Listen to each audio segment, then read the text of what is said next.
that are not there. It's um, giving me the sweats and the whiteness of the face. All of these things are all combined in this seizure. And then in my head, when I think of epilepsy, I think of, kind of the stereotypical thing with someone's kind of like violently doing motion stuff. And it never occurred to me that it could be, or other parts of your brain that could be doing this. So that was a big kind of realization that I didn't think of. And when I went into the neurologist, he was like, yeah, I showed him the videos, and he's like, that's exactly what you have. And I said, well, why didn't we catch this earlier? And he said, well, it's a really difficult thing to catch.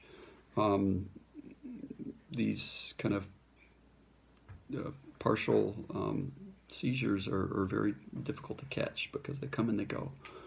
And kind of the wake-up call is, he said, you're lucky. A lot of people who have these they die. It's called sudden unexpected death from epilepsy. And I was very lucky that my friend was there at the time he was there, and that he took me in, and that we were able to get me into the hospital and get the pacemaker happening. But he wanted to make sure everything was right. So what they do next after that is they set you up with a 24-hour EEG monitoring. So they've got like 20 plus leads in your head, and you're in a hospital, and they're going to keep you there for a week, because what they want to do is try to capture whether or not you're truly having these seizures. And I remember going in that week feeling really anxious because I want to make sure they caught something. And so I deprived myself of sleep. I did everything that would trigger an episode, and I went in that day and continued to just kind of dehydrate myself and stay awake. And that night I went to bed, and I didn't feel anything. And came in the next morning, and the neurologist said, yeah, you've got temporal lobe seizures.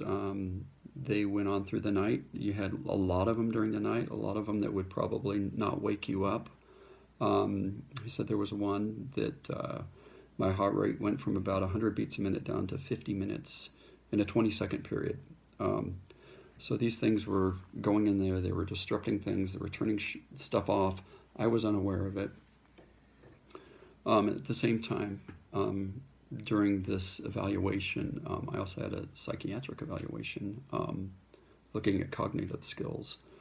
And the psychiatrist, saying that through the testing that I did have significant short-term memory loss, which wasn't a surprise because I was living in this, 3-week bubble.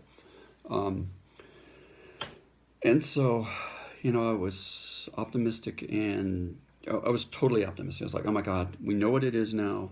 Let's get on the road of medicine, and we're going to solve this one, And then the next year or so were really difficult because we were going down and we were trying different doses of medication. We started out with lamotrigine or Lamictal and gabapentin, and it was helping, but I was still having the seizures, but they weren't as bad.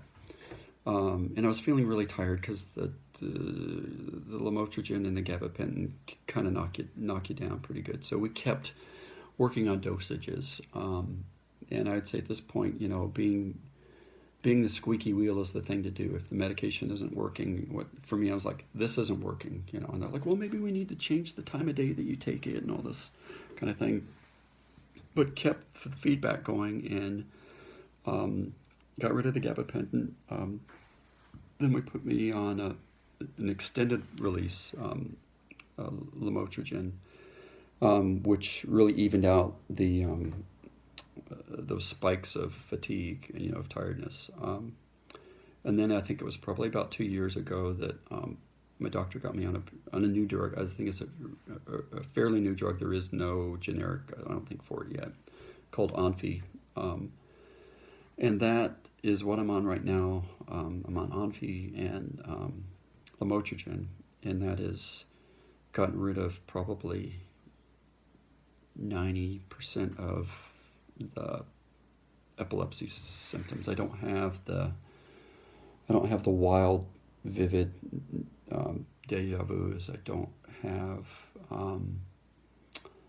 the pallor or any of the sweating or any of that kind of, I do have a little bit of autonomic stuff, but not, it's barely noticeable. I think probably the biggest thing right now is fatigue. I think the other side of it is the intense sadness has gone away. The sense of doom has gone away. I do still feel it's still tough coming to grips with having something that you're on medication and you're going to be on medication. And something else I was going to say. The memory thing is still, a year later I thought, well, great, we've got, we're taking care of this, these seizures, and so I'm probably not having seizures at night, but I must still be having some, so my memory is still not great. Either it did some irreparable damage or I'm not sure, but my memory is still not great. But I think for me, it's better than it was, but I'm kind of learning to let go of that, and feeling thankful that I know what the answer is now, and that we're meaning me and the doctor, right? That I'm a path with the best medicine I can have right now. I'm going in regularly. So I think for me, I wanted to make this video because I wanted to share the story, and I hope that if you're having any of this, go see a neurologist. Epilepsy it's not, for me, I would have never guessed. I would have never guessed that this is what I had. So get it checked out, especially, you don't want to have the memory issues, God knows you don't want to have the sudden unexplained death, it's obvious, right? But if you're feeling anything like this, fatigue, deja vu, tiredness, memory issues, any of the symptoms that I described earlier, get it checked out. So I hope this is helpful. Look at the other videos, the short videos I have that kind of show what I'd been going through. So I hope that helps me to talk about it.